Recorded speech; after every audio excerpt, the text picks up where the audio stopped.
सास की जादुई शक्ति। कौशल्या ने एक रात सपना देखा।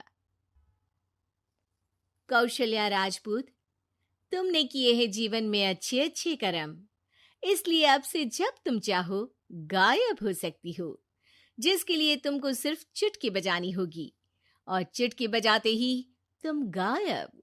बस एक बात का ध्यान रखना, जहां तुमने कोई गलत काम किया तुमसे ये शक्ति वापस ले ली जाएगी। कौशल्या की नींद टूट जाती है। ये कैसा सपना था? गायब हो जाऊंगी मतलब? हे भगवान, कंबल ओढ़ के सो जाती हूँ, सपना कंबल के अंदर नहीं घुस पाएगा। कौशल्या डर के मारे कंबल ओढ़ के सो जाती है। सुबह कौशल्या मंदिर जाने लगती है। अरे बहू, जल्दी चल, भिखारियों को खाना भी तो खिलाना है। हाँ माँ जी, अभी आई। आज तो खीर और पूरी बने हैं, सब खुश हो जाएंगे।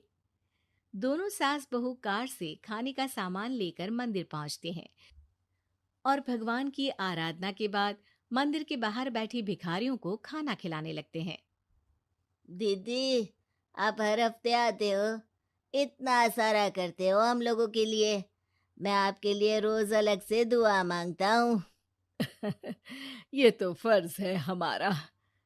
दीदी, थोड़ी पैसों की मदद हो जाती तो अच्छा होता। बड़े चौराहे पे मेरी बीवी भीख मांगती है, उसका इलाज करवाना है, 100-200 रुपए लग जाएंगे। कौशल्या उसी वक्त भिखारी को 500 का नोट दे देती है और दोनों सास बहू वहां से लौटने लगती हैं। तभी कौशल्या को कोई शंका होती है। अब बहू रुक, तो मैं भी आई। कौशल्या वापस वहीं जाती है तो देखती है कि भिखारी वहां है ही नहीं। कौशल्या को रात का सपना याद आता है। वो चुटकी बजा के गायब हो जाती है और सीधे भिखारी के पास पहुंचती है, पर भिखारी को वो दिखाई नहीं देती। कौशल्या देखती है कि भिखारी उन पैसों से शराब खरीद रहा है और कौशल्या उसे वहीं एक चाटा मारती है। अरे कौन है बे? एक और चाटा पड़ता है। अरे कौन है? कौन है? हिम्मत है तो सामने आओ। भिखारी को झूठ बोलने पर तड़ातड़ चांटे पड़ते हैं। वो वहां से भाग खड़ा होता है। कौशल्या चुटकी बजा के वापस बहू के पास आ जाती है और मन ही मन सोचती है, ऐसे तो मैं कितने गलत काम रोक सकती हूँ, कितनी ताकतवर हूँ मैं, किसी को पता भी नहीं चलेगा। सासू माँ, आप क्या सोच रही हो?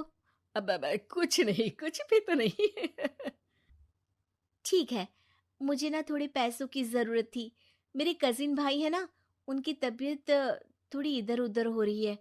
वो तो खुद से नहीं कहेंगे कि पैसे दे दो, पर बहन होने के नाते मेरा तो फर्ज बनता है ना कि भाई की मदद करूं। अरे हाँ हाँ, ले जाना पैसे। पैसे इसीलिए तो कमाते हैं कि जरूरत में काम आ सके। घर पहुंच के कौशल्या अपनी बहू को 10,000 रुपए दे देती है।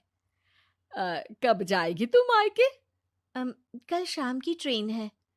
दोनों काम में लग जाती हैं। तभी काम वाली दीदी वहां आती है। आज ना मैं आप लोगों के लिए पनीर बनाऊंगी।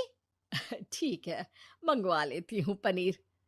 पड़ोस की दुकान वाला पनीर दे जाता है और काम वाली बाई पनीर से रेसिपी बनाने लगती है। आज अपनी सुपर पावर काम वाली बाई पे ट्राई करती हूँ, देखूं तो सही किचन में करती क्या है ये। सास चुटकी बजा के गायब हो जाती है और किचन में पहुंचती है। बाई को खबर भी नहीं है कि कौशल्या भी किचन में ही है। आज तो मैं भी पनीर की सब्जी बनाऊंगी रात को अपने घर, और थोड़ा सा घी भी रख लेती हूँ। वैसे भी कौशल्या बुढ़िया खा खा के मोटी हो गई है। कौशल्या बाई की चोरी पकड़ लेती है और गुस्से में बाई की चोटी ऊपर उठा देती है। बाई को समझ भी नहीं आता कि उसकी चोटी खड़ी कैसे हो गई। वो डर के मारे चीख पड़ती है। बहू भागते हुए किचन में आती है। अरे क्या हुआ? ये तुम्हारी चोटी खड़ी कैसे है? करंट लग गया है क्या? पता नहीं, शायद किचन में ना भूत है। बाई वहां से भाग खड़ी होती है और कौशल्या चुटकी बजा के अपने कमरे में टीवी देखने लगती है। बहू वहां जाती है। माँ जी, किचन में ना भूत है, बाई भाग गई। अरे भागने देना, भूत का तो पता नहीं, किचन में चोर जरूर था और वो थी अपनी काम वाली। अच्छा हुआ चली गई। बहू को कुछ समझ नहीं आया। उसने किचन में जो देखा उसके सदमे में जो थी वो अभी तक। अगले दिन बहू अपने मायके के लिए निकल जाती है। कहीं भिखारी और काम वाली की तरह बहू भी तो मुझे धोखा नहीं दे रही। अरे कहीं वो पैसे ले जाके शॉपिंग तो नहीं करने वाली ना। अभी पता लगाती हूँ मुझसे कुछ छिपा है भला। जैसे भगवान सब देख रहा है वैसे ही मैं भी सब देख रही हूँ। सास को अपनी शक्ति पर घमंड आ गया था। वो अब अच्छे काम करने की जगह अपनी शक्ति का इस्तेमाल खुद का शक मिटाने के लिए कर रही थी। वो चुटकी बजाती ही बहू के मायके चली जाती है। भैया, आपने बताया क्यों नहीं कि इतनी तबीयत खराब है? अरे तेरी सास बूढ़ी हो गई है, इतना भला काम करती है, उनकी मदद कौन करता है? यहाँ तो और भी लोग हैं ना। भैया, मेरे पास कुछ पैसे हैं, आप दूसरे डॉक्टर को दिखा दीजिए ना। अरे मुझे लगता है कि मेरा टाइम आ गया है, मुझे जाना होगा। कमरे में भाई की आत्मा को लेने यमदूत आ चुके थे। कौशल्या भले ही किसी को नहीं दिख रही थी, पर यमदूत ने उसे देख लिया। यही आत्मा है शायद, परछाई दिख रही है, पहले ही तैयार खड़ी है। अरे आप कौन हो? यमराज का नाम सुना है? हैं? आप यमराज हो क्या? नहीं, हम उनके यहाँ जॉब करते हैं, आत्मा उठा के ले जाते हैं डिलीवरी वाले। चलो अब तुम्हारा टाइम पूरा हो गया।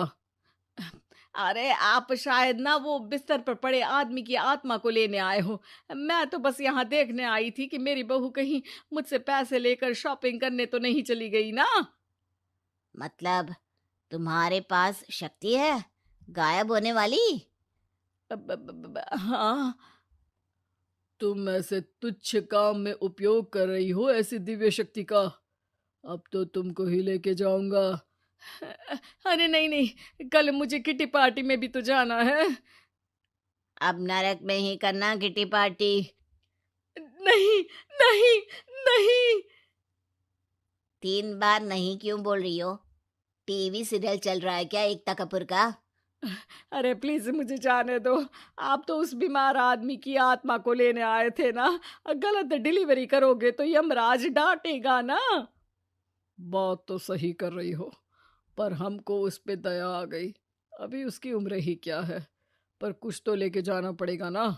एक काम करो, अपनी शक्ति दे दो, गायब होने वाली। हैं? अरे क्यों? तुम पृथ्वी लोक का भ्रष्टाचार रोक सकती थी, चोरी रोक सकती थी, अरे कोरोना रोक सकती थी, पर तुमने अपनी बहू की जासूसी करना शुरू कर दिया। अरे लेकिन किंतु परंतु। यमदूत सास की शक्ति लेके वापस चले जाते हैं। कौशल्या की परछाई हवा से नीचे गिरती है और जमीन पे आते आते कौशल्या का शरीर सामने आ जाता है। अरे लग गई, कितने ऊपर से फेंका। माँ जी, आप यहाँ ऊपर से कैसे गिरी? अरे समधन जी, आप अचानक कमरे में। सब घबरा जाते हैं। सास बहू को सारी बात बता देती है। ये लो आपके 10,000 रुपये। आपको मुझ पे इतना भी भरोसा नहीं है? अरे बहन, मुझे दर्द नहीं हो रहा है, अब अचानक से सब अच्छा होने लगा है। अरे तो फिर बिस्तर से उठ जाओ और मुझे लेटने दो। गिरी हूं ऊपर से तो पूरा बदन दुख रहा है। भाई को तो यमदूत ठीक करके जाते हैं, पर कौशल्या देवी दर्द के मारे बिस्तर पर आ जाती हैं।